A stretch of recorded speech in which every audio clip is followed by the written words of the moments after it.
জনাব হাসনাত আব্দুল্লাহ সম্প্রতি বলেছেন যে আমি খুব করে চাইবো, কোট করছি তাকে, ধানমন্ডি ৩২-এ পরিণতি যেন সচিবালয় না হয়।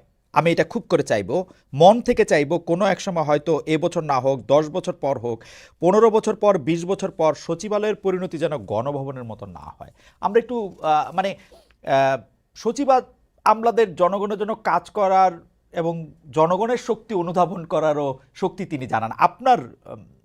আপনার একটু আমি মতামত একটু জানতে চাইবো যে আপনি কিভাবে দেখছেন যে এই ব্যাপারগুলি যে এরকম হইতেছে, গণভবনের মতো না হয় সচিবালয়ের পরিণতি যেন ধানমন্ডি ৩২-এর মতো না হয়। আমার মনে হয় এই এই বক্তব্যটা উনি দিয়েছেন, এটাতে এই জিনিসই স্মরণ করিয়ে দিতে চাচ্ছেন যে জনবিরোধী কার্যকলাপের সঙ্গে সম্পৃক্ত যদি হয় প্রশাসন যন্ত্র, এই ক্ষেত্রে আমি প্রশাসন যন্ত্রই বলবো, যে সচিবালয় প্রশাসন যন্ত্রের কেন্দ্রবিন্দু, সেখানে তারা যদি এখন এবং আগামী দিনে জনবিরোধী কাজকর্ম করেন, তাহলে এই ঘটনার পুনরাবৃত্তি হতে পারে। সেটাই সম্ভবত উনি সতর্ক করে দিয়েছেন। আমার মনে হয় যে এই সতর্কবাণীটা সঠিক, সবাইকে সজাগ থাকা। আপনার কি কোনো কারণে এরকম মনে হয় যে যারা সিভিল সার্ভেন্ট আছেন বা যারা সরকারি কর্মকর্তা আছেন একদম উপরের দিকে, তারা কি কোনো কারণে এই সরকারের সাথে তাদের একটা দূরত্ব আছে? বা তারা কি মানে এরকম একটা কথা বলা হয় যে সরকারের উপদেষ্টাদের কথা সচিবরা শোনেন না, কথাটা কি ঠিক আসলে? এটা আমি ঠিক আমার মনে হয় না।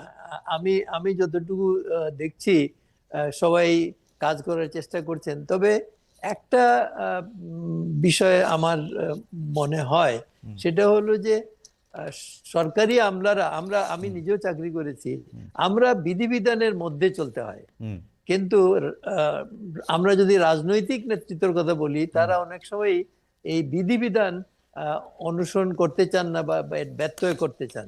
তো এই নিয়ে আহ, উম, কর্মকর্তাদের সঙ্গে রাজনৈতিক নেতৃবৃন্দের একটা ভুল বুঝাবুঝির স্থান রয়েছে। এটা দুই পক্ষকেই বুঝতে হবে, যে রাজনৈতিক যারা আসেন তারা, আমি এখনকার যারা আছেন তাদেরটাও আমি একদিকে রাজনৈতিক একটা পরিবর্তনই হয়েছে, কাজে রাজনৈতিক হুম, সরকারি বলবো, এই যে তাদের কতগুলা মানে আইডিয়ালস, পলিসিস চিন্তা করেই তারা এই কাজটা করেছেন। তো সেই আঙ্গিকে দেখলে সেই জিনিসটা মেনে নিয়ে কাজ করতে হবে। হয়তো সর্বক্ষেত্রে প্রচলিত, পূর্বে প্রচলিত আইনের বা বিধানের বা রীতিনীতির সঙ্গে কিছু ব্যত্যয় হতেই পারে, কিন্তু এটা আমার মনে হয় না যে এটাতে আকাশ ভেঙে পড়বে মাথায়। ওকে। আহ, আহ, আহ, আমরা এর আগে যত অরাজনৈতিক সরকার দেখেছি, আপনিও অরাজনৈতিক সরকারের উপদেষ্টা ছিলেন, এর আগে যত অরাজনৈতিক সরকার দেখেছি তাদের সাথে আমলাদের বা যারা আহ, সরকারের অ্যাডমিনিস্ট্রেটিভ সাইড পরিচালনা করতেন তাদের এত বিরোধের কথা বা এত মতান্তরের কথা শুনি নাই। এইবার যতটা শোনা যাচ্ছে, মাফ করবেন স্যার, না, না, এটার কি বিশেষ কোনো কারণ আছে? না, না, ওইটা হলো আমরা যে মানে তত্ত্বাবধায়ক সরকারের যে কনসেপ্টটা ছিল, হুম, সেটা তো মাত্র 3 মাস সময়ের বিষয় ছিল। হুম, হুম, কাজেই ওই 3 মাস দিয়ে এখন যেটা চলছে, এটা তো অন্তত 1-1.5 বছর তো থাকবেই। হুম, কাজেই হয়তো আরো বেশিও থাকতে পারে, আমি জানি না, এটা এখন তো প্রেডিক্ট করা যাবে না। হুম, তো কাজেই এই দীর্ঘমেয়াদী যে সরকার, অবশ্যই এই দিক দিয়ে দেখলে ডক্টর ফখরুদ্দিনের সরকার 2 বছরের ছিল, হুম, হুম, কিন্তু তখন তখন সেনাবাহিনী অ্যাক্টিভলি ইনভলভ ছিল। এখনকার সরকার কিন্তু ঠিক ওইভাবে সেনাবাহিনী দ্বারা পরিচালিত না। হুম, কাজেই এই এই একটা ব্যবধান আছে।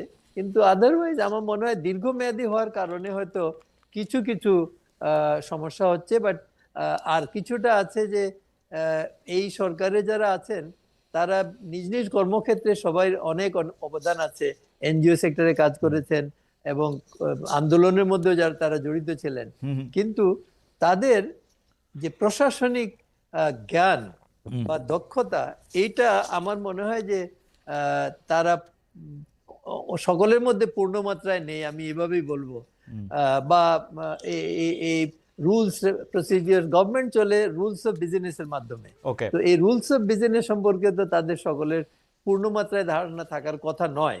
এই কারণে হয়তো কিছু ভুল বোঝাবুঝি হয় আর কি। আপনি রুলস অফ বিজনেসের কথা বলছিলেন জনাব চৌধুরী, কিন্তু আপনি দেখবেন যে সরকার আর্থিক সংকটে আছে, যেটা খোলাখুলি তারা স্বীকারও করছে। তার জন্য তারা ভ্যাট ট্যাক্সের মতো বিষয়ও বাড়িয়েছে বা বাড়ানোর প্রস্তাব করেছে বাজেটের আগে। এরই মধ্যে গত প্রায় 16 বছর ধরে বঞ্চিত এমন 764 কর্মকর্তাকে ভূতাপেক্ষ পদোন্নতি দিয়ে রোববার প্রজ্ঞাপন জারি করেছে জনপ্রশাসন মন্ত্রণালয়। তাদের মধ্যে 119 জনকে সচিব করা হয়েছে। এর মধ্যে আবার 1982 সালের ব্যাচের প্রশন ক্যাডারের অতিরিক্ত সচিব হওয়ার পরেও কি অনেক বেশি বঞ্চনা থাকে? এই ভূতপক্ষ পদোন্নতি কতটা দরকারি ছিল? আপনি জানেন, এই পদোন্নতি নিয়ে বিশ্বব্যাংকের ঢাকা কার্যালয়ের সাবেক মুখ্য অর্থনীতিবিদ জাহিদ হোসেন সাংবাদিকদের বলেছেন যে মনে হচ্ছে আমলাতন্ত্রের চাপে অথবা তাদের সহায়তা পেতে সরকার কাজটি করেছে। এটা অনেকটা আত্মসমর্পণের মতো অবস্থা। আপনার টেকটা একটু শুনবো স্যার এই সম্পর্কে। না, আমি আমি নিজেও খুব মানে বিস্মিত হয়েছি যে এরকম প্রায় 300 কতজনের এইভাবে দেওয়া হয়েছে। বাট এইটা সত্য কথা যে আপনার যারা এটা পেয়েছেন সুবিধাটা, তারা বঞ্চিত হয়েছিলেন। এখন বলা যেতে পারে যে অতিরিক্ত সচিব হওয়ার পরে বঞ্চিত হওয়া কি এটা কতটা গ্রহণযোগ্য? হ্যাঁ, অবশ্যই একজনের যদি ক্যারিয়ার পাথ দেখা যায় এবং দেখা যায় যে সে সার্বিকভাবে সচিব হয়েই রিটায়ার করতো, তাকে যদি হঠাৎ অতিরিক্ত সচিব পর্যায়ে আটকে দেওয়া হয়, তাইলে বুঝতে হবে যে কোনো কিছু ওই লেভেলে ডিসিশন মেকিং এ কোথাও সে কারো বিরাগভাজন হয়েছে বলে এটা করা হয়েছে। তো এইটা আমার মনে হয় একদিক দিয়ে ন্যায় বিচারের দিক থেকে দেখলে এটা সঠিক আছে। তবে বর্তমান আর্থিক সংকটের কথা বিবেচনা করেই হয়তো সরকার যেটা করেছেন যে তাদের অর্ধেক টাকা, তারা কেউই চাকরিতে পুনর্বহাল হবেন না, কিন্তু নোশনালি তারা যে জায়গায় যেতে পারতেন সেই জায়গায় তাদেরকে ধরে নিয়ে তাদের বেতনটা দেওয়া হবে দুই ভাগে। এক ভাগ দেওয়া হবে এই ফাইন্যান্সিয়াল ইয়ারে, আর বাকি 50% দেওয়া হবে পরবর্তী ফাইন্যান্সিয়াল ইয়ারে। এইটাই বোঝা যায় যে সরকার সব দিক সজাগ থেকেই এই পদক্ষেপ সিদ্ধান্তটা নিয়েছে। জনাব আব্দুল মহিদ চৌধুরী, মানে সরকারি চাকরিটাই তো এমন, বা যে কোনো চাকরি তো এমন, মানে আপনারাও যখন চাকরি করেছেন সবসময় ব্যাপারটা যে খুব সরল পথে যেরকম ন্যায্যতার ভিত্তিতে হয়েছে তা না। আপনারাও অনেক সময় অনেকভাবে বঞ্চিত হয়েছেন। This is part of the life, part of the game, সকল চাকরির ক্ষেত্রেই। আপনার কাছে কি মনে হয় যে এটা খুব জরুরি ছিল, মানে 119 জনকে সচিব করা, 764 জনকে ভূতাপেক্ষ কর্মকর্তা করা? এখন যদি আর্মি বলে আমাকে কর্নেল করে রিটায়ার করে দেওয়া হয়েছে, আমার ভাই মেজর হয়ে রিটায়ার করে ফেলছে, তো এটা কি হবে? মানে it's like, is it going? Army বা আর্মির সঙ্গে সিভিল সার্ভিসের একটু তফাৎ আছে। আর্মি তো সার্টেন ডিসিপ্লিনের মধ্যে চলে, কাজেই ওইটা এক ধরনের। আর আর্মি আর্মি আপনার সাধারণভাবে আমি মনে করি যে